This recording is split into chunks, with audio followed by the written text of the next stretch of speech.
This has been crazy. Yeah. I have to go and edit because we've had some technical difficulties because of the storm. And now we know it's your fault. Yes. Thank you, Natalie. I got a quick I'm snap. leaving it all in. I'm leaving it all in. It keeps snapping, Yeah, it's your fault. People always ask how I balance my family life with 400 shows a year. I'm just doing what I love with the people I love. It's my magic life.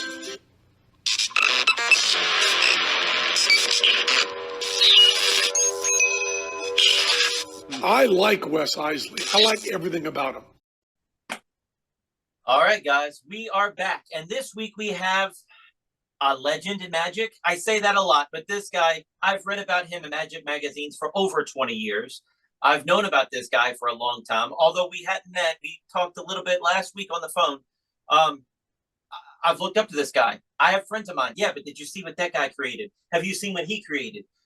Everybody, it's Diamond Jim. What's up, buddy? How are you? Hey, thanks for having me. I'm honored. So. Dude, that intro didn't even do you justice. He's performed in 50 different 33 different countries, 50 different states, been at the Magic Castle 20 times, inventor of, he's written several books. He's DVDs, downloads, all this stuff, Penguin lectures, all this stuff. Everybody, it's Diamond Jim. How's that for an introduction?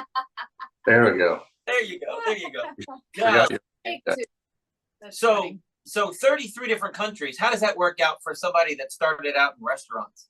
Oosh. So, well, back in trying to think what year it was. Well, I think it was 2013. I decided to open my own magic shop. And, there's a saying in Texas that every redneck wants his own fireworks stand. I think every magician wants his own magic shop.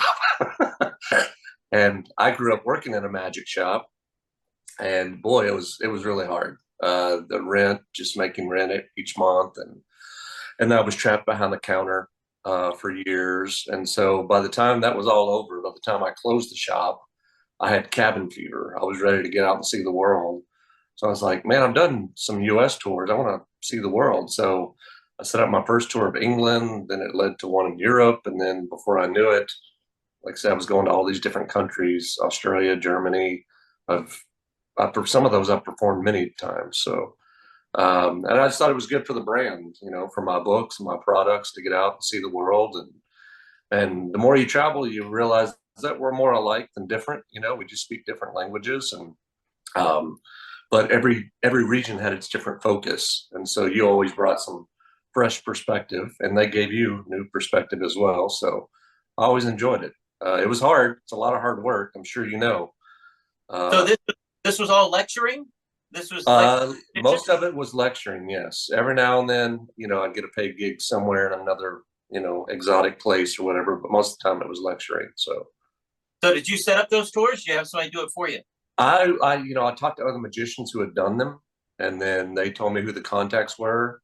And like, you'd have to get on a list that may take 2 or 3 years to get around to you, because I think, like in England, they might only have 6 or 7 lecturers a year through a group, because certain months they just don't want anybody. Wow. And then try to get the logistics of that. Yeah. It's hard enough getting logistics in a East Coast tour going together, much less worldwide. Right. Yeah. Wow. And then I've always, because I haven't performed out of the country, so getting your equipment over there, getting enough merchandise, and then you have to ship it from place to place. The logistics just hurts. Yeah, it's a nightmare. I remember my first European tour, my first stop was going to be in Portugal. And so I thought, I really don't want to ship $20,000 worth of product to a stranger in Portugal that I don't know. So I shipped it to family in the south of England. I thought, I'll fly there first. I'll take an empty bag. And so I board the flight to Portugal, and I've got all my lecture notes. I've got lecture notes in English, and the other half are in French, because 15 of my stops are in France. So this bag weighs like 100 pounds. It's crazy heavy. And I remember my flight was only like $100 from London to Lisbon. And they said, guess how much they said, you're gonna have to pay extra for your bags. I was like, well, how much? Thinking it might be another $100. They go, no, it's $1,200. Yeah. Oh my gosh. And I said, well, that's Whoa. ridiculous. I said, I weigh more than that bag and you're only charging me, you know. And they're like, well, sorry, you can leave it here. You can pay the fee and take it with you. And I remember when I got on that flight, it was only half full, which means half as many bags, half as many people. So they just stuck it to me because they could. And I was worried, you know, because it's like you have to, as each lecture goes, you're getting paid per stop. You don't get paid for your travel fee or anything like that. You're making your money as you go. And luckily I had 30 stops set up. And by stop 5, I was broken even. So that meant the next 25 stops were all profit. And Yeah. at one point, I even had to have more products shipped from home to there. I think on stop 20, I had more products shipped because I was out. And so, yeah, that was very lucrative. But I always feel like a drug dealer coming back with all this money. You know. And then my wife would not let me have 5 losses. She would say, "This isn't worth it. We're done." She wouldn't stick it out for the long haul. That's scary, well, man. you're already- Yeah, Do also, it. You got to do it. Yeah. You got to do it. I had another memory from the stop in Portugal. So I'm at the airport in Portugal. This guy who speaks no English hands me the keys to a car and just walks away. And I get in the car and I can't start it. Like, it was one of those cars where you had to like do 3 things to get the car to start. And I have, like no GPS. I've got in this car and I've got a bus behind me honking because I'm blocking traffic. And I don't know what to do. It took me about 30 minutes to figure out how to get the car going. And that was just stop 1, and then. And you're by yourself. It's Yeah, not you're like by you have- yourselves. Yeah. So yeah, Golly. you're literally, you feet to the fire. So Aren't you a car guy though? You would be the Well- person that I would ask, "Hey, Jim, how do you start this car? It takes 3 things, 12 things. How do you do it?" well, back then I wasn't. Okay. So- especially on foreign cars. This was, like I forget what it was, like a Maserati or something like that I'd rented. I actually found a cool program where to rent a car was going to cost like $4,000 for a month or something ridiculous. So I found a place that would lease me a brand new car for a month. So they just dropped off a new car and just dropped it off. And it was only half the price to do it. That's awesome. Yeah. Brand new car. Wow. That's awesome. And a Maserati. So Yeah. he's showing up to lectures Woo. in a Maserati. Dude, that's a way to brand yourself. Yeah. All right, so I know how to drive cars, and I don't know how to turn them on if it takes 12 steps. But I don't know. Tease me with your car knowledge. What kind of cars are you into? You're into classic cars. But you're into cars, and I'm not. So I like cars. I like the aesthetics of cars. I don't know a lot about what's under the hood. I mean, usually when people ask me, what kind of motor you got? I'm like, I don't know. It's faster than a Ferrari. That's all I know. But my last 5 cars have been Corvettes. So, but I've had some different BMWs before that. But I just like 2-seater fast cars. I always have. So my first car was a 2-seater car when I was a kid. So a little Pontiac Fiero. I don't know if you remember those. Sure. I got it when I was 16. It was a used car. And it was called Fiero for a very good reason, because one day I was driving down the highway and it caught on fire. The engine caught on fire. And luckily I had a drink in my car. I was able to put it out, but the car was toast after that, literally. But they recalled them after that because the Fiero was known for catching on fire. wow. My favorite car I ever had was a little Miata, Ah, a convertible. yeah, yeah. That thing handled like a motorcycle. I mean, I could put it anywhere. I mean, I have motorcycle too, but it was something about that. That was where our first date was, in that little. Yeah. You could park Yeah. it anywhere. You could take it anywhere. And for that little car, it couldn't keep up with you. But for me, maybe it felt like it was flying so low to the ground that it flew. Yeah. No, yeah. they But anyway, small all right. So yeah, they handled great. I loved it. And there was never a parking issue where they said, this car is too close to the line. It always fit. And it was like a motorcycle. It fit everywhere. Yeah, it didn't matter. Yeah. So you had a magic shop, but what was your start in magic? Not the magic shop. No, so when I was a baby, my grandmother knew that I loved playing cards. So every time she saw me, she gave me a deck of cards. So by the time I was 2, I had like 100 different decks of cards. Oh my And I God. would play, I would build houses and things like that. But my hands basically grew around a deck of cards. I always had a deck of cards in my hand. And so when I was 5, I walked into Disney World for the first time. I'd just broken my arms. I fell, broke both my arms at the same time, and they were in cast. And so my parents said, well, you know, we're going to take you to Disney World. So they did. Walk into the magic shop. Dad gives me $5, and he's like, pick out whatever you want. And I distinctly remember like looking at the ball vases and the linking rings and seeing the demonstrator do some things. And then this book just called out to me. And it said 113 Easy to Perform Miracles with an Ordinary Deck of Cards. And I was like, I know cards. So I bought that book. And by the time I was 8, I could do everything in the book. Now, they weren't sleight of hand driven effects. They were more story driven and mathematical. I think the hardest move might have been a glide, you know, in the book. But it was written by Garcia and Schindler. It's called Magic with Cards. And still an excellent book by today's standards as far as teaching you how to present. Because I was a boy who was fascinated with cards. And all of a sudden, I was a boy who could fascinate others with cards. And once you get that adulation, you know, you want more of that. They're like, show us another one. So I'd learn a new trick. And so then as a teenager, I found a magic shop. And, but I was just buying props there because I was doing restaurant magic. And so by the time I was 16, they were like, you should just work here. You know, everything works and you get a discount. And that was the magic word that got me to work there when they said discount, because I was spending my paycheck there every week anyway. So it saved me another 20%. So I would leave owing him money, you know, at the end of the week. It's like, wait, I just worked 40 hours and I owe you money? What? But I'd learn quick, you know, that way. And just there was a point from the time I was 16 till I was 36 where I was doing a restaurant every night of the week and twice on Sunday, unless I was working a private party. But that's how I got really good, was just doing the same routines 20, 30 times a night, 8 different times a week. So. And, you know, when I lecture, I tell people that's how I got my start, was restaurants, right?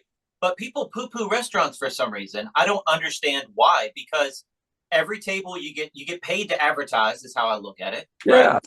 And everybody eats. So it could be the principal of a school, a pastor at a church, CEOs. It could be anybody. Yeah. Well, look at Johnny Ace Palmer. I mean, the guy's won the gold medal. He's won so many awards from the castle. That guy still does restaurant magic for the very same reason. He likes to keep his chops up. He likes to work on things. It's important to always be working. So, and it's a place you can be bad, because, you know, something goes wrong, you can go into something else, you can try things. It's not like the people are paying you hundreds or thousands of dollars to perform for them. So if something goes wrong, you don't feel so bad. Well, I used it as a place to try out new material, and then you had 50 rounds of it, and then you got good at it. Exactly. We just did a show the other day, and as we're packing up, it was an old folks home, and the staff came in. They're like, "Oh, we missed it." All right, and I showed them 10 minutes of close-up magic, and she's like, I've been packed up waiting on you, Wes. Yeah. But I love performing, and they hadn't seen anything. Yeah. But I'm advertising to them as well. They might have a show. I love it. No, and our gift is useless unless we share it. So. Right. 100%. 100%. Oh, no, I gotta say, I wasn't complaining. He was just going, why did that show take so long? And I was like, well, it was your fault. You don't remember the time it was like. I did ask in the car. I said, boy, it's What? 3:30 already? Yeah. I thought that show started at 2. Yeah. It did, honey. You were there for magic. That's After fun. the show. Yeah. I'm at your magic shop. You were asking about my magic shop? Yeah, what was the name of your magic shop that you had? It was called Magical Gadgets. We set it up in Frisco. At the time, Frisco, Texas was the fastest growing city in the nation. But the problem was, I think we built about 5 years too soon. And because people were moving there, but they weren't They hadn't really had kids yet. And so I think we were about 5 years too soon and I had a 3-year lease. But we sold not just magic. We had a lot of magic, like more than most magic shops. In fact, I'd say 30% of our magic was Viking and Collector's Workshop magic. We worked a special deal with George Robinson. But the other half was scientific toys, remote control cars, robots, things like that. Wow. Nice. Wow. Yeah. Do you have pictures of that? Send me pictures I can put with the podcast. I don't know if I do have pictures anywhere. Aw. Maybe some. Yeah. If I dig for them, I might be able to find something. Yeah. All right. So restaurants. Talk about what kind of restaurants were you working? I was working anything from a buffet to an IHOP. I was doing 9 restaurants 6 days a week. 6 days a week. Yeah, what seemed to be the magic sauce for me was restaurants that were singly owned or they were a very small chain. If it was a big chain, it seems like I never could not talk to the decision maker. You know, you talk to the manager, talks to the general manager, talks to the district manager. By the time it gets to the guy in another state, they're like, magic? No, we don't need that. That's what, you know. But if you can go in and impress the owner or the manager that's there, has been there every year, every day for a year, then your chances are better. And so what I did recently, that I just picked up a new restaurant gig. I haven't done a restaurant in years, but there's one 5 minutes from my house, a place where I play poker a lot. I play a lot of poker. And I could tell that it was the right kind of atmosphere and vibe, like private booths, things like that. I don't like it where it's cafeteria style, where everyone can see what you're doing all the time, because they'll call you up and go, do that thing you just did. And they kind of seen. I like people having little private coves. But I sold them on the idea. I convinced them to do a trial night, not for free. I used to do it for free, but I said, you know, this is what I normally charge, but I'll do it for this much, this one time. And I stacked the deck in my favor because I told all my friends, all my fans, everybody. So I had 100 people show up to see me that night, literally 100 people. And I was supposed to work 2 hours. I heard they worked 3 just to get to everyone. But after that night, they were like, oh my God, you can do this. So, you know, that's how you do it. All right. So another thing has going on is the bar bets. Oh, yeah. I would do balloon animals at the front as an extra, right? So bring the kids in. It would, you know, college nights, they love balloon animals as well as magic, and they get to take something home. And it filler. I always wanted to look busy. Even on slow nights, I could make balloon animals and decorate the place. They would have my posters in there, advertise me all week long. But he was doing bar bets, which is great. He would leave them with a puzzle and then go hit other tables and then give them the answer, see if they could figure it out. Oh, nice. Yeah. Well, before that, there was a restaurant I was working in. It was called Slider and Blues. It was like a bar you could take your kids to. They had a big kids menu and a game room for the kids. And I'd been there, I think, I was there for about 7 or 8 years. But 2 years into the gig, the owner came over and said, hey, this balloon guy came in and said he could do balloons the night you're working and work for tips. And I was like, thinking that's a very bad idea for me, because if he starts getting free entertainment, he's gonna nix me eventually and just take the free guy that's entertaining people. So I thought I told him, I said, I can do balloons. He's like, you can? I go, oh yeah, I can do balloons. So I started doing balloons for the next year. And all of a sudden there was a transition for me where I wasn't Diamond Jim anymore. I was like, hey, balloon guy, over here. And I remember one time I got there an hour early to eat my dinner. I think my gig started at 7. I was there at 6 to eat. And a lady walked up to me. She goes, I want you to know my kids are crying right now because of you. And I said, what's going on? And she said, well, we've been waiting for half an hour for you to come over and make us a balloon. I go, I just got here. I said, I start at 7. I said, I'll get to you as quick as I can. But I have had a few other tables approach me and say they'd like me to come to them first. I said, so if you're still here, I'll be happy to come over. Well, anyway, I went to the other tables. I told them the situation. They go, you can come to us whenever, it doesn't matter. So I went to her. Her kids weren't crying. She was just upset. And then I made them a balloon, gave them their balloon. They left. They never said thank you or anything. I walked over to the owner. I said, I'm never making another balloon again. And he said, it's okay, I understand. And for me, it just, I think that's all that people could see me as, was the guy who made balloons. And I was like, no, I'm at my heart, I'm a magician. I do sleight of hand. And I understand that balloons are good for getting tips and things like that because you leave them with something. They want to give you something. But for me, I wasn't getting the right audience that I wanted, corporate gigs and things like that. So yeah, so I'd always been fascinated with bar bets. And so I would implement them into my magic. And then they would go, can you teach me that trick? I go, well, I'm not going to teach them ambitious card or whatever. So let me show you this. And then I would, if they couldn't figure it out, I'd give them the answer. And then all of a sudden they would want to give me a tip. Oh, thanks. That's cool. Or they'd go, have you seen this one? And they'd show me something I'd never seen before. And that's how I accumulated so much material with bar bets. And two, I thought, I'm becoming what people want me to become. And that is Diamond Jim Tyler, the gambler, the shady, because when I think about it now, it's like I sell mark cards, trick dice, and bar bet books. It's like I've become my name. And it's actually, I'm kind of breaking away from that now.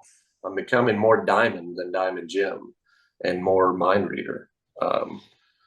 So I've seen the evolution of my own character. So. Well, here in your bio that you sent me over, the whole thing started with, let's get to that. The whole thing started with your love of The Magician, the television show with Bill Bixby, and wanting to be a detective, wanting to go to that avenue. The criminal justice. That's cool.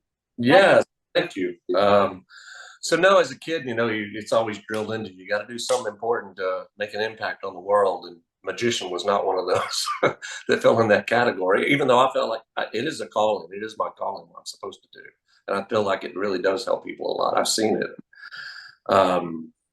but I thought, well, I always admired Sherlock Holmes, Columbo, those sort of things, The Magician, and so my degree is in criminology and criminal justice. But the last year I was in school, I learned, as I was interviewing with the Secret Service, I learned that I had cancer. I had Hodgkin's disease. So I had to drop out of school, take care of my cancer. And then you start to reevaluate things. I thought, you know what? Magic has paid your way through college. You're making a good living right now. Just see how far you can take it, and you can always fall back on your degree. So I wrote my first book. It became a bestseller. I started competing in competitions and winning. All of a sudden, the castle's calling. I'm doing these lecture tours. I'm like, I think this is what I'm supposed to be doing. So, wow. Yeah, it wow. all fell in place. So the whole cancer thing, is it 100% gone? Do you have to keep getting checked? How does that work? Well, yeah, you should get checked every 5 or 10 years. But I was 23. I'm now 55. So, yeah, it's after 5 years, you're in remission, and 10 years is technically cured. Oh, nice. Good. So, yeah, thank you. Yeah, I didn't know that part. I read that. I was like, oh gosh, I don't know how to even talk about that, because that's Yeah, no, it's everyone's always like, oh, I'm sorry and whatever. Like, no, it made me a better, stronger person, and it made me more hyper focused on what's important. So it was maybe one of the best things that ever happened. So wow. So the whole name Diamond Jim, when did that come in? so whenever I first started performing professionally, when I was about 16 was some of my first professional gigs. I would ask other people, their other magic encounters, because they go, oh, I saw a magician once. My card was in a shoe. And I go, well, what's his name? Or what's their name? And they're like, I don't remember his name, but he had a curly mustache and sideburns. And I'm like, well, I wonder who that was. And so I was like, man, people really have a problem with names. Mm-hmm. And my stepfather, every time he saw me do a trick, he'd be like, hey, Hollywood, hey, Diamond Jim. And so I thought, well, Diamond's my birthstone. It conjures up images of a con man, a card cheat. And so I thought, I'll just stick Diamond in front of my name. And it served me well, because people can't help but smile when they say Diamond Jim. When you want to have a party, would you want to invite a character named Diamond Jim? Like, it sounds like a very braggadocious, like, who is this guy that calls himself Diamond Jim? And some people in Texas especially think it's like a Wild West character. And for a while, I leaned into that for a little bit. I was like, nah, I'm just not me. And, but yeah, so when I say Diamond now, people are like, oh, Diamond, like they're happy to know your name and you. And so I don't know. I think it's my real name. I just Wasn't called that until I was 16. So Wow. Yeah. All right. That's So neat. I yeah, like that. I always thought about, David Copperfield. Why would you change your name? You don't need to do that. But I get it. But then when I'm coming up, I'm a big Arnold Schwarzenegger fan. yeah, If people can remember Arnold Schwarzenegger, they Wes Iseli. So that's where I came in. That's where I was. So anyway, you got all this stuff going on. The criminology, you got the degree in it.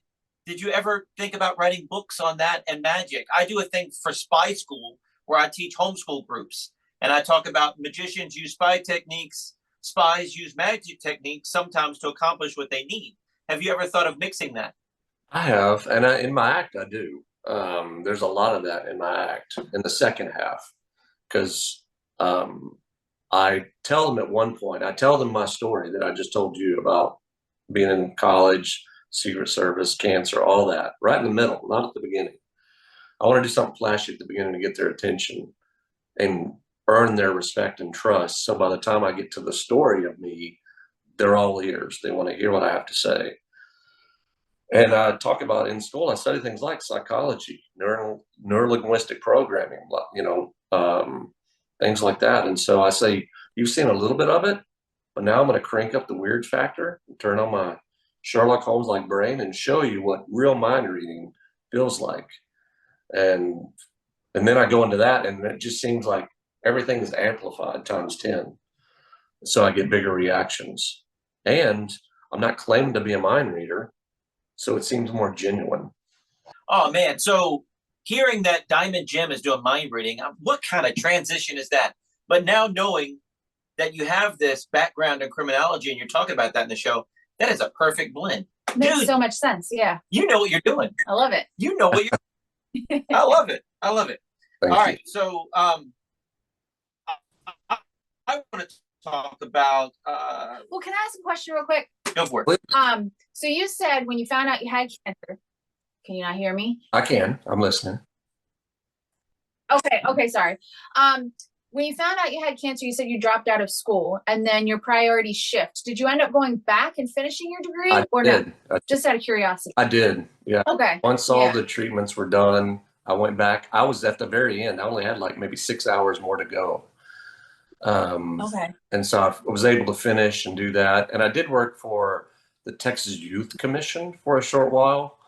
It was a halfway house for juvenile offenders. And I found my magic to be very welcoming there because there would be group therapy sessions, and couldn't really do it in those sessions. But when everyone came together, when they were done, their reward was to see me do something. And also I would do another thing. They had a cafeteria area with a chalkboard, a blackboard. And when I was in high school, one of my professors used to always write a inspirational quote. And every day I would write a different inspirational quote. And I did that for like 2 weeks, and I never really heard anything from them. And then one day I didn't put one up, and they're like, "Mr. Tyler, when are you gonna write the thing on the board today?" Oh, okay. And I would take them my old magic magazines and things like that to get them something to do to work, other than just sitting around there all the time. So I help them find jobs. And so, yeah. I was an agent asked me to appear at this house, and I called the day before to confirm things. And they said, well, when you pull in, be sure to pull into the new library, not the old library. And I said, this is a house, right? And they go, you'll understand when you get here. Basically, it was 3 mansions that were connected. And one of the mansions was their library that looked something like the Smithsonian, like The Death Mask of Lincoln, one of a kind books by Benjamin Franklin. And when you walk into the main library, it's like Hogwarts with tall ladders to go up to the, 10th row of the books and things like that. And just the most ornate. It's like you're in the White House. And so I'm walking around seeing all this fine art. At one point, I got ready in a room that was full of Fabergé eggs. And there was all these paintings on the wall. And a lot of them were paintings of Winston Churchill. And then I saw a painting that was just a landscape in between the 2 portraits of Winston. And I've studied painting. And so I thought, this is a very odd grouping? Why did they group it this way? And then I looked at the signatures and I was like, oh, they were all painted by Winston Churchill. They're the largest collectors of Winston Churchill paintings. And so I see these books by Supreme Court Justice stacked up on the floor. So I pick one up to look at. It's a brand new book, just came out. And then he approaches me. He's like, who are you? He's got a voice like James Earl Jones. And I go, well, I'm the magician. He's like, well, show me a trick. And so I did, and he lost his mind. He started screaming, and a crowd gathers. And so that's the way it started. And the next time he came to town, the same family said, well, Justice Thomas would like to see you again. And so I took a little yellow card and I gave it to him. I said, would you please sign this for me? He's like, yeah, sure. He signed it. He goes, what is this? And when he turned it over, he realized it was my get out of jail free from Monopoly. I said, now I can commit murder. And he laughed. That's awesome. And That's then, awesome. and then shortly after that, well, it was about 6 months later, I got a letter from the Supreme Court. I'm like, what the hell did I do? But it was a letter from him thanking me and stuff like that. But I carry that thing in my wallet, and I've used it 3 times now, and it's worked every time where I've gotten pulled over for speeding. And the officer says, do you have your driver's license? Do you have your insurance? And I go, oh, yes, and I have this. And I hand it to them where they can see the signature first. And they're like, what is this? When they turn it over, they always laugh. And they go, just slow down. And so let me go 3 times because of that. So Wow. That's awesome. All right, so the billionaire wasn't the Supreme Court justice, though. It was he no, was just magic billionaires and millionaires. Yeah. wow. That is awesome, man. That's a great story. I love it. All right, so at the castle, I know you run into all kinds of celebrities at the Magic Castle. Oh, But yeah. I love name dropping. Some people think it's not cool, but I love it. And I don't know. Name some celebrities you've worked for. Let's see. Well, one time I was working the castle, and Jack Goldfinger told me, he goes, guess what? You get Friday night off paid. I'm like, that's awesome. And he goes, I go, why? He goes, well, somebody bought the whole castle on a Friday night. Can you imagine what that cost? $250,000, I'm guessing, at least. And I said, who was it? He goes, oh, we can't say. It's, they're not supposed to announce the name. They don't want the press all over them. I'm like, okay. Well, then Thursday morning, he called me, he goes, we need you to work Friday night. I go, why? He goes, well, their people saw you and they want you there. And I said, okay. I go, but I'm already getting paid not to come in. Why would I want to come in? He goes, they're going to pay you even more money. I said, okay, Jack. So it turns out it was for Katy Perry's birthday party. And John Legend, well, not John Legend, but her boyfriend, John Mayer, was her boyfriend at the time. And, Neil Patrick Harris was there and all these other celebrities, but it was Halloween time. So a lot of them were dressed up. And I didn't find out who I was performing for until after.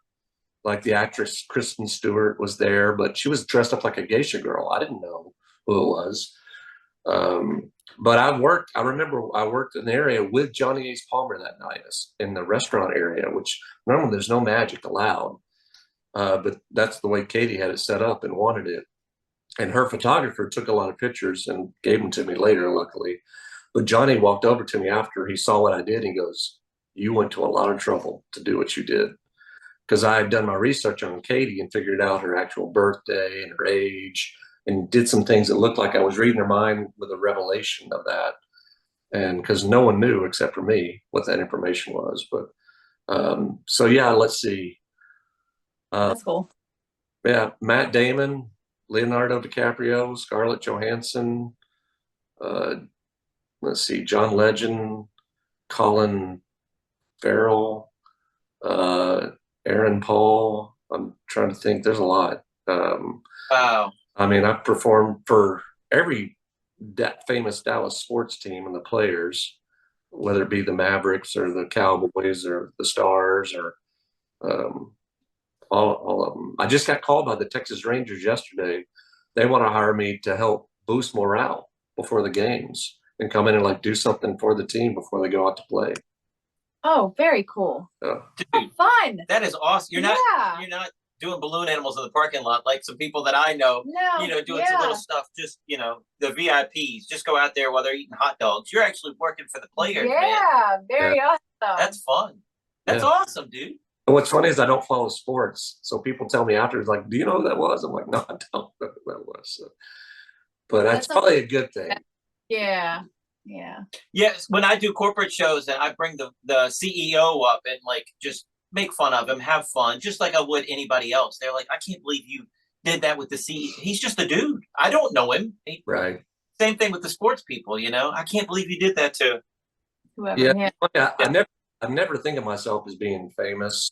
I mean, among magicians, if they know my books or videos, they are from scam school. They might know me that way. But I remember one time I was working a company party from Microsoft, and I walked up to this last table to do some close-up magic. And this lady looks at her phone, looks at me, she goes, "Oh, my son does magic," and looks back at her phone. And I thought, oh, well, maybe he's like my age or a little bit younger, because she was an older woman. I go, "How old is she?" She goes, "Oh, he's 12. And I was like, "Oh, okay." And so I thought, I'm going to perform around her because she doesn't want anything to do with it. And so I'm going to perform around her so she can hear and feel the reactions. And so I started performing, and she started filming me, not even asking, just boop, recording. I'm like, okay, this is awkward, but I'll deal with it. And then I see her monkeying with her phone. She's like, "Oh my God, you're famous." And I go, "What do you mean?" She goes, "I just told my son who you are." And she says, "You're super famous." I guess because they knew me from scam school or something. So Great. there was a country club in Highland Park. Highland Park is where all the millionaires and billionaires live in Dallas. And I used to work the country club every like Tuesday night or something. And I've done all these cool things in my life, and nobody paid any attention to me. But then I was on a show called Dude Perfect, which apparently all the kids watched. Well, the next time I showed up, they're all like, "You're so famous, you're on Dude Perfect." I'm like, I was already famous, so what are you talking about? dude. How many times you been on Scam School now? I did. Countless. Well, I know I've done at least 60 episodes. I think there's 60 or 70 episodes with me in them. So Wow. I think I might be the most regular guest star magician on the show. And it's just bamboozler stuff.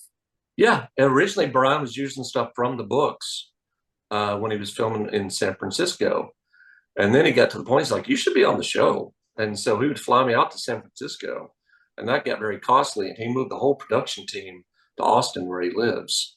And then we were able to shoot a lot more out there. We just go to a restaurant and say, "Hey, we'd like to borrow this space and promote y'all." And they go, "Yeah, go for it." And we'd film like 4, 5, 6 episodes. Wow. Yeah. Wow. So tell everybody about the bamboozler books, since we're on that subject. Well, yeah, so this is what they look like. They look like little Bibles. Each one has got 75 different effects in it. They've all taken me forever to write. This one took 9 years to complete. Not because I worked on it every day for 9 years. It's just I'm a busy boy. And but I want good stuff, good working, solid material, but it's got to fit the criteria of the book, whether it be a puzzle, a bar bet. It's got impromptu magic, but I've leaned into, if you read the books, it gets deeper and deeper into mind reading the more you get close to the end of the books. There's more of that sort of magic because that's what I'm interested in. And it might be small, but it's got a lot in it. Thank you. And I tell awesome. Thank you. I tell magicians that read it, don't just scan it, because most people look at it and they go, "Oh, I've seen this before."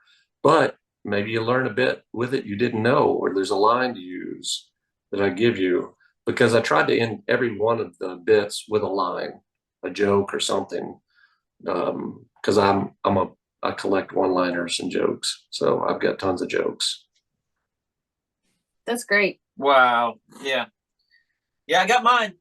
Mine's over there. The rest of mine are over there. So Thank you. One of my proudest achievements with the books is that I just worked the castle recently again, and I counted, they sold 8 books in their gift shop, and I wrote 4 of them, because 4 of them are the Bamboozler books. Wow. And That's good. yeah, so when people leave, I mean, they're seeing. In fact, one time the castle called me. They said, "Hey, we've got somebody here that wants you to come." We tried to tell them we've got hundreds of magicians here in Hollywood, but they wanted you because they saw your books. So they. Oh, wow. And so I told him, I was like, "Well, how much should I charge, Jack?" He goes, "Give them a number that gives you pause." So I said, "Okay," and I did. And anyway, I got the gig. So.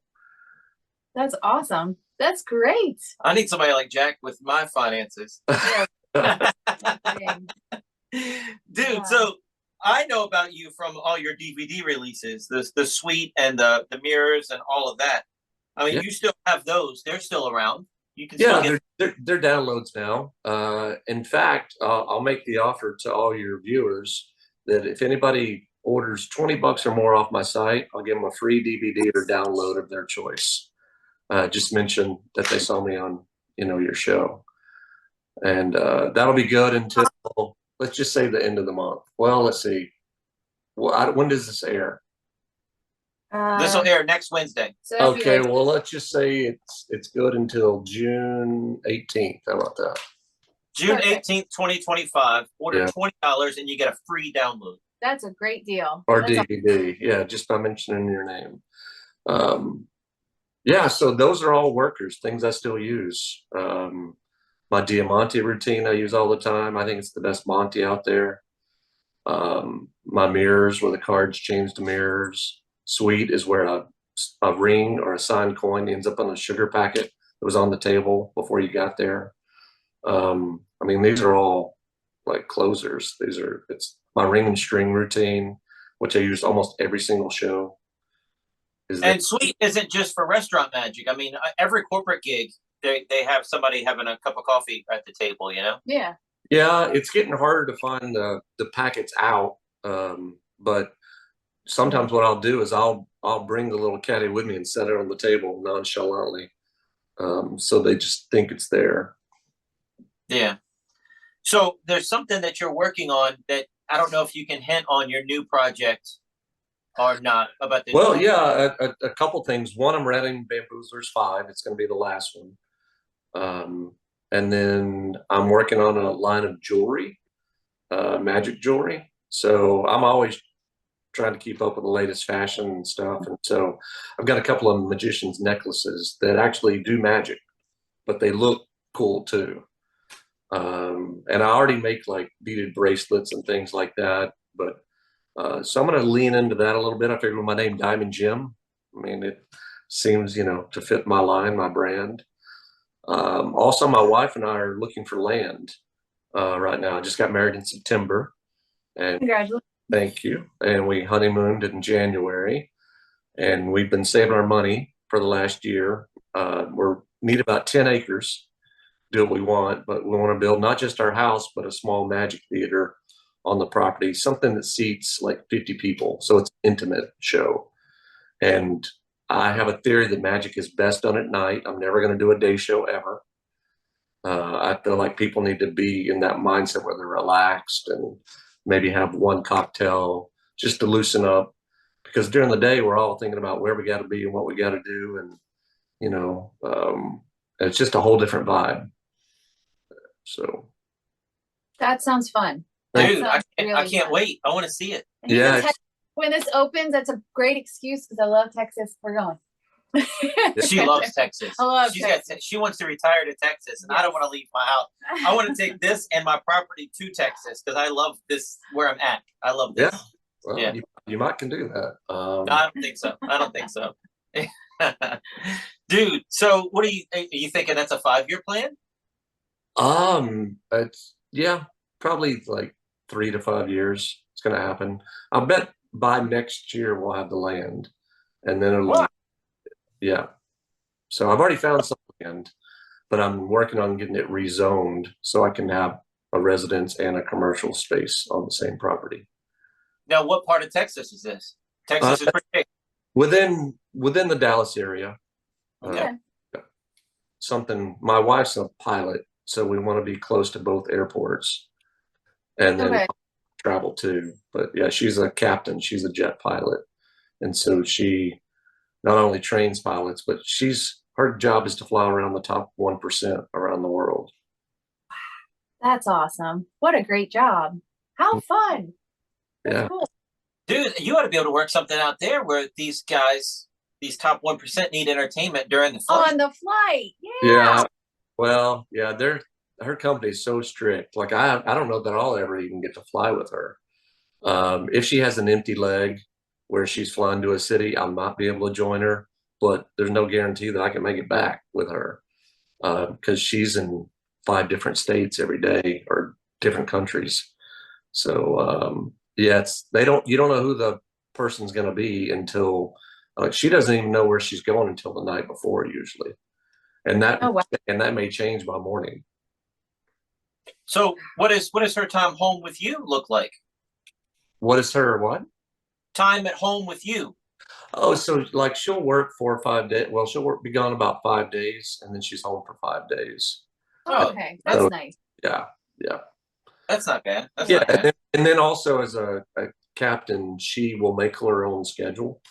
She has a team, and so she decides when she wants off, and they decide together, and they plan their stuff for the year. So Oh, sweet. That's we're nice. going to England soon to see family, and we're going to Japan later this year just for fun. So we've already scheduled all that for the end of the year. Nice. So how did you guys meet? Online. My sisters convinced me to download an app, and I did so on my birthday. I'd used it once before. I was married once before. I divorced in 2016, and things just didn't work out. You know, we tried to remain friendly, though it wasn't ugly, luckily. And then, so I was single for another, let's see, what's about 7 years. I mean, I dated here and there, and then downloaded this app. And on my birthday, I just happened to swipe right on this girl that already liked me, and she lived 15 minutes away. But I think I was in California at the time, and she was flying. So we talked every night for 2 weeks. But I met her on my birthday, which I thought that was pretty amazing. Yeah. And after the second date, I knew I was going to marry her. And so much so that I remember the first date I did double cross on her. And the second date, she was really bothered. She's like, "You got to show me how you did that, right?" And I was like, "Nope, I'm not." She's like, "Well, eventually, right?" I go, "Nope." She goes, "Well, one day." I go, "I'll make you a deal. After our 100th date, I'll teach you how that works." And she's like, "Deal." And so I was thinking long game, right? Because I knew I really liked her. And 30 days later, she came to me. She goes, "You got to teach me how to do that." I go, "No, the math ain't right." And she goes, "No, you didn't say what a date was." And she pulled up her phone. She had a list. She goes, "Phone date, breakfast date, lunch date, dinner date." I like her. That's awesome. And so I was like, "Okay, you win." I taught her how to do it. So does she get to see you when you go to the castle? Has she ever been to any of your performances like that? Oh yeah, she at the very first, she was go to me to different gigs and see me. She's been to the castle every time. The first magic convention I ever took her to was Blackpool, the largest one in the world. And then the next one I took her to was Magiclife, the biggest one in our nation. And so, and then like last year we did the PCAM, and it's a very small, intimate, like when I say intimate, like 40, 50 tops. And she liked that as much or more. Like, she loves it. She loves being around magicians, and I'm hope it's always that way. But I try not to show her too much because I know she's going to see enough just being around me. But of course, I'd practice and work on things and show her. But it's important to have, a partner that you can show something you're working on and get their honest opinion, because, you ladies, how things work, and the way they should look. And so you can give us a good, fair, honest critique before we take it out into the real world. So I was working on a trick with her and my daughter because I needed 2 volunteers last night. What did I do it 13 times? Oh my gosh. So many times. I was getting eye rolling. I know. No, I need 2 people for this to work. You guys gotta. My daughter's 13, but I was bombarding them because I was trying to lock it in, and my brain wasn't. right. I'll talk to you off the It wasn't air about what it connecting is. the dots. You want it to be like So- muscle memory or what you're doing. No, it was just trying to figure it out. It was Oh. it was bad. It was bad. It was something that I don't know that I'll ever do it, but I wanted to understand it, and I wasn't under. I'll tell you off the air. Okay. But anyway, all right. So we talked about celebrities. You said you had some funny stories. You told me the billionaire story. Yeah. What other funny stories did you have that you were thinking about? Oh, I've got tons. I just have to think of something that relates to something that. Well, I'll tell you, this is just a funny, awkward one. So I was doing some restaurant magic, and a lady said, "Hey, my parents' wedding anniversary is coming up. I'd love to hire you for that." I'm like, "Okay, well, here's my card. Call me." She calls me the next day, and she gives me the date. The day before, I call her to confirm things. And I'd forgotten to ask the very important question is, how many people are going to be at this party? And I'm thinking 50, 100, I don't know. And she goes, "Oh, it's just going to be my parents, just them two." And I said, "Okay, well, I thought this was an anniversary party." She goes, "Well, the big party was this last weekend and where all the family was there, but I just thought it'd be neat to give you as a gift to them." She goes, "Oh, and by the way, you're a surprise. They don't know you're coming." And I said, "Well, you probably should call them." I said, "Because I don't want to knock on the door and then not be home." And she goes, "Oh, yeah, that's true." So she goes, "I'll tell my mom." So the next day I show up at the designated time. The mother answers the door, says, "Jim, I'm so glad you're here, but I've got some errands to run. I have to leave. My husband doesn't know you're here, but let me get him." She goes, "Honey, magician's here." He's like, "What?" She's like, "There's a magician here." He's like, "What?" And she goes, "I got to leave. Bye." And she leaves. I'm standing in the living room with my case. This guy walks in his boxer shorts. He's a 300-pound hairy man in his boxers. He's like, "Who are you?" I go, "Your daughter hired me as a gift. I'm a magician. She wanted me to show you some magic." He's like, "Okay." He goes, "Where are we going to do this?" I go, "Why don't we sit at the kitchen table?" He goes, "Okay, that's a good idea." So now he looks like I'm performing for a naked hairy man because I can't even see his boxers, right? And about 15 minutes into, I'm supposed to be there like an hour entertaining what I thought was a big group, right?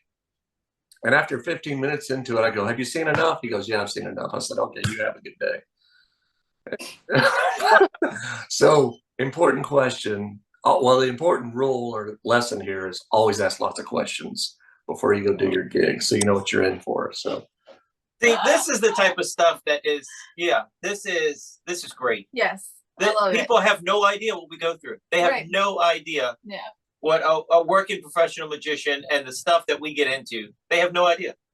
oh yeah, like I think I like to focus on embarrassing moments. I like asking other magicians, like, "Tell me the worst thing that's ever happened to you in a show, or the funniest thing that's ever happened." And for me, one time, and here's another one that's very embarrassing, was it was a church. It was a Valentine's Day dinner, and they wanted to christen a new building they had just built. Now the bathrooms weren't ready. I think they had porta potties outside or something, but they just wanted to do something in their new building they had just finished. And they put together a mock little riser stage for me, and they had the tables out. They had their dinner, so I'm supposed to do my show. Well, at the time, this was 20 something years ago or more, I would do the handkerchief to egg trick. And always, always, always, I would put the egg in my pocket just before I did the trick, just in case there was an accident. But not this day. For some reason, I just chose to throw that egg in my pocket at the beginning of the show. And I remember I was on the riser, and the moment I got someone to come up to help, I jump off the stage, I hear, I'm like, "Oh no, was that the egg I just heard?" And now normally I wear all black. So if there's a broken egg in my pocket, I would be the only one that knew it, right? Not this day. It was spring. I thought I'd be in fashion. I wore a khaki colored suit, the Oh. pants. So I look down at my crotch, and there's a huge wet spot on my crotch because it was in my pants pocket.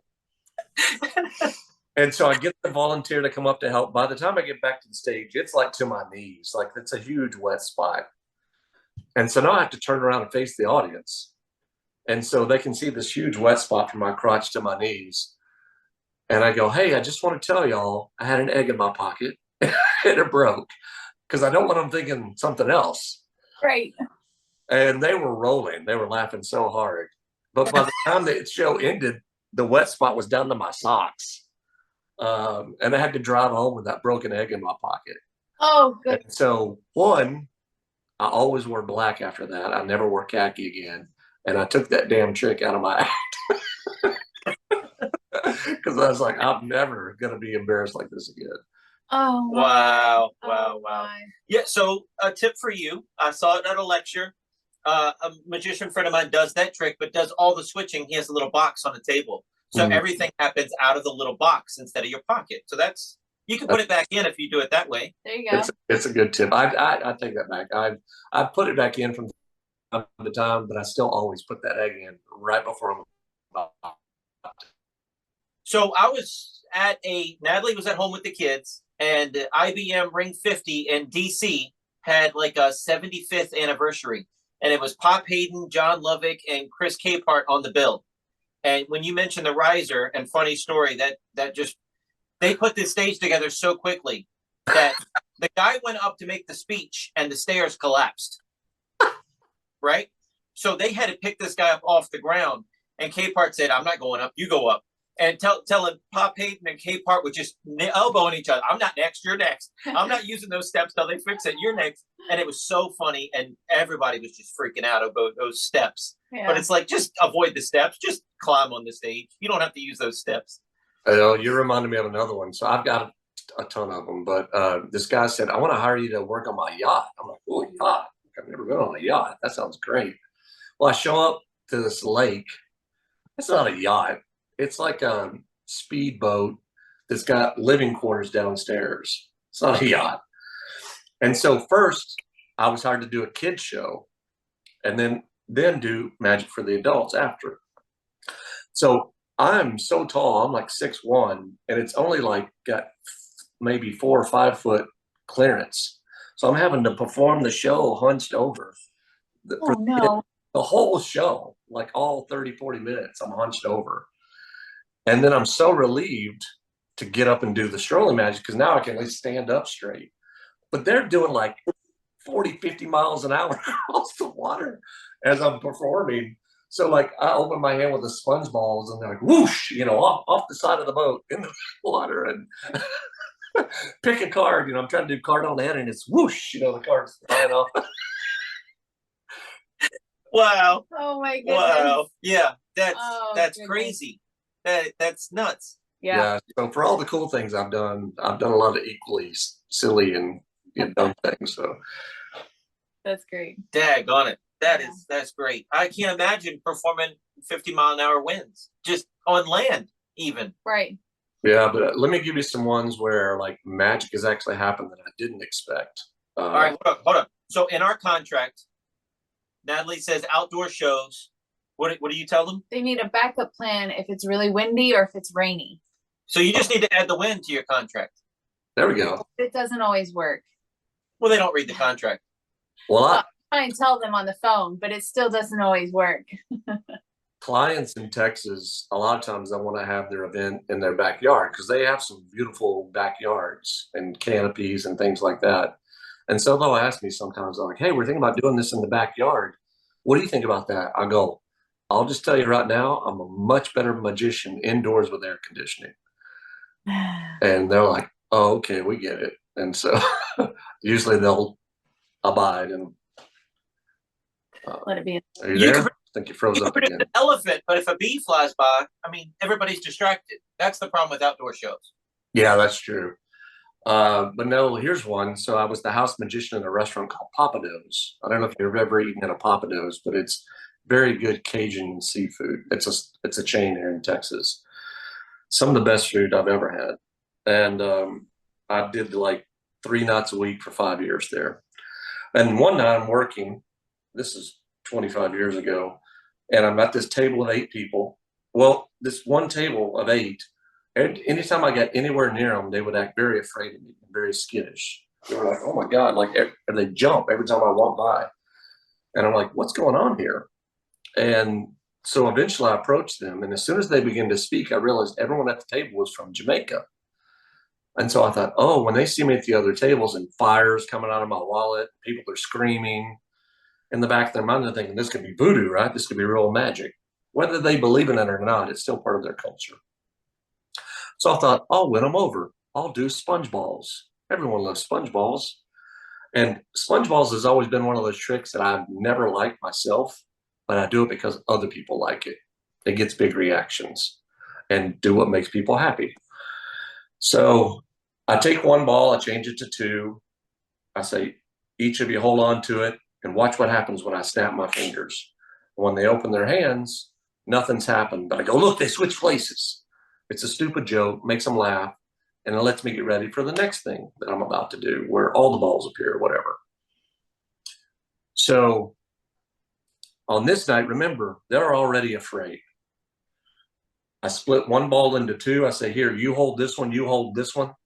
And very dramatically, I said, watch what happens when I snap my fingers.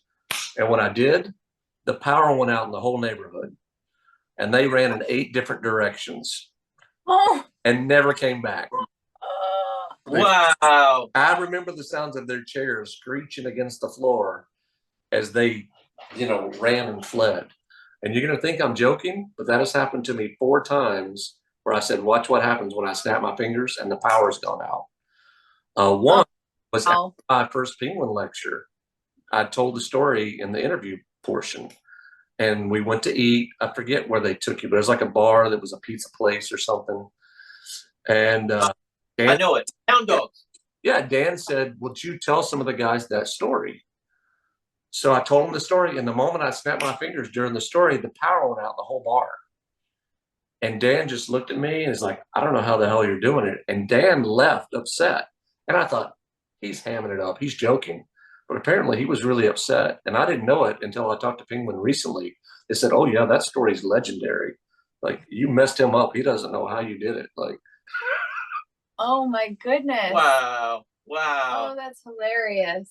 Dude, this has been crazy. Yeah. I have to go and edit because we've had some technical difficulties because of the storm. And now we know it's your fault. Yes. Thank you, Natalie. I got a quick snap. I'm leaving it all in. I'm leaving it all in. It keeps snapping, Yeah, daggone it. it's your fault. No, I'll tell you one more. So I do cardon sealing every now and then. I used to do it a lot. I think it's a great effect because the effect's frozen in time. I'll do it in hotels and places like that. And sometimes in a guest house when they have, high ceilings, I'll ask permission beforehand to the owner of the home. I go, there's a trick I do where a card ends up on your ceiling. I go, but if I put it there, I recommend leave it there as long as possible, maybe even forever, because every time you see it, you're going to remember this day. You're going to remember this party. All your guests are going to talk about it every time they see it.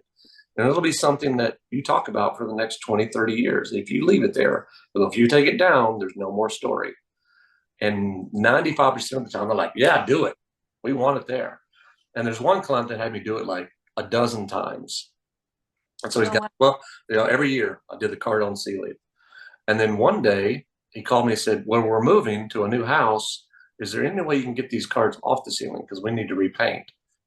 I said, yeah, give me your address again. So I show up, the wife's there. She goes, do you mean to get a ladder from the garage or whatever? I said, no. I said, I just need you to leave the room for 5 minutes. She said, okay. I got the cards down without the use of a ladder or anything, and then left. I didn't even say goodbye, I just left. And so when she came out, I got a phone call while I was driving. She's like, Jim, the cards are gone. You're gone. How the hell did you do that? I'm like, that's magic. I can't tell you. And so they hired me again to do their new house. And the gentleman who owned the home told the story. He goes, I don't know how the hell he gets them up there. He goes, but how the hell does it get them down? He goes, he came to our house 5 minutes later. They were all gone. Like, he goes, it doesn't make sense. And so I love doing things like that you can leave with people forever. Well, they'll just keep telling that story over and over again. I've done it to where there's a buddy of mine. He's a promoter, and he was over at my house helping me with something. And I knew he was always late. And so I had a trick ready when he got here. And I missed his card. I couldn't find the 7 of diamonds, the card that he picked. And he's like, where is it? I go, I don't know, man. I messed up. He's like, come on, where's it at? I go, I'm human too. I make mistakes. And he's like, no, where is it? And right then the doorbell rang. He goes, who's that? I go, I ordered pizza. I knew you were coming. He go, here's some money, pay the guy. So he opens the door, and he said the guy was shaking, holding the pizza, just quivering. And the guy slowly opens the pizza and goes, "Is this your card?" And in pepperoni was the 7 of diamonds. And he screamed like a little, like he just had his hand cut off, which terrified the pizza guy as well. And but he still tells that story today. He's like, "There's my fucking card and pepperoni on the pizza." So I've done that at parties where, I can't find the card, and halfway through my show, a pizza arrives at their door, and it's, their card and pepperoni or whatever. All right. So I love the idea of that because that'll live forever, everything. And I see the pre-show that needs to be done, but timing that has to be awful. And I can imagine it happening at some point where you go to start the show. Yeah, but Tommy needs a potty break. We need to do this. We need to serve the drinks. The show starts late. The pizza's there. You haven't done the trick yet. First, you got to pick a card. The doorbell. Yeah, but pick a card, please. I can see that happening too. Well, the first time I did it, I'll tell you, they showed up before he got here. And I was like, here's $10. Come back at this time. Bring me pizza. Yeah. And they were like, okay. So the second time, I think he was really nervous, like, am I doing this right? Is this? Aww. Wow. So I've been doing magic full time since 1996, but I have never heard of the reverse card on ceiling. I think that's yours. That's yours. No one else does that trick. Oh, I've done it. I had to come up with different methods for doing it because people would hire me to do it over and over and over again. And so I came up with a method once. I only used it a few times. What I'd have a brand new sealed deck of cards. I'd say, name any card. They'd say 5 of spades. I throw the deck at the ceiling. The 5 of spades is on the ceiling. Catch the deck, hand it to them. They open it, break the seal, and the 5 of spades is the only card missing from the deck. That's awesome. That is awesome. That's great. Yeah. Wow. So I love coming up with new methods for tricks that, do you know Sean Farquhar's sheer luck trick? The one that he did on Fool Us. Yeah, he used a different method on Fool Us than his commercial method. Right. So I know both methods. So I knew Sean was going to be at the PCAM. So I did sheer luck, kind of tongue in cheek, and everyone's like, "Oh, we know what's going on." But I pulled out like a mirror, like I was pretending to read, like the guy's book or whatever. But then I put the mirror away and kept telling him what he was reading without having the other book in my hand. And magicians are just like, how is this possible?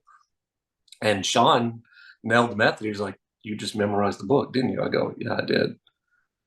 Wow. That's awesome. Because I've read so much Sherlock Holmes that I knew those stories, so I knew where they were. When I say I practically memorized this book, I'm telling them the truth. So. Wow. That's just brute force. Yeah, That's no just brute kidding. force. Yeah. And magically making the card disappear off the ceiling, though. That's amazing. Yeah. I've never heard of that one. Yeah. Well, same friend that I pulled the pizza gag on. The first time I was at his house, he was turning like 40 or something. So I'd never been to his house. I did that as a closer for his family and friends. And he had a pitched roof, but there was beams. And so let's say it was on the left side. It got a big reaction. I left. Fast forward a few days later, he calls me. He goes, "Jim, the card moved. It was on the other side of the ceiling." And I go, "Yeah, sometimes they move." He goes, "What do you mean sometimes they move?" And so he started telling everybody that was at the party, and they were like, "Burn down the house, move, get out of there." And then it moved to the center of the room, and then it eventually vanished. I'd only been to his house the one time, as far as he knew, but I was in control every time of making that happen. Oh, Just that's drive great. him insane. Yeah. Dude, that is legendary. That's that is awesome. Hilarious. I love it. That's why you are the man. Thank you so much for being on here today. Thank you. DJTyler.com. Mention Wes Iseli's podcast. Order $20. You get a free download or DVD. That's Dude, right. Thank you. Awesome. Yeah. And that's only good until the 18th. The 18th. June 18th. So thank you. guys, cash in on that. Dude, you're awesome. Thank you so much. Sorry about the technical difficulties, but I don't have to apologize because Natalie figured it out. It's your fault anyway. Yep. There you go. Yeah, Stop I was- talking about that. Dude, thank you. Only thing we have left to say is see you next week. Check us out online at wesisley.com and patreon.com/Wes_Isley for behind-the-scenes videos, blooper videos, never-before-seen footage, discounts on merchandise, magic trick tutorials, and more. That's Wes Iseli, spelled Wesiseli.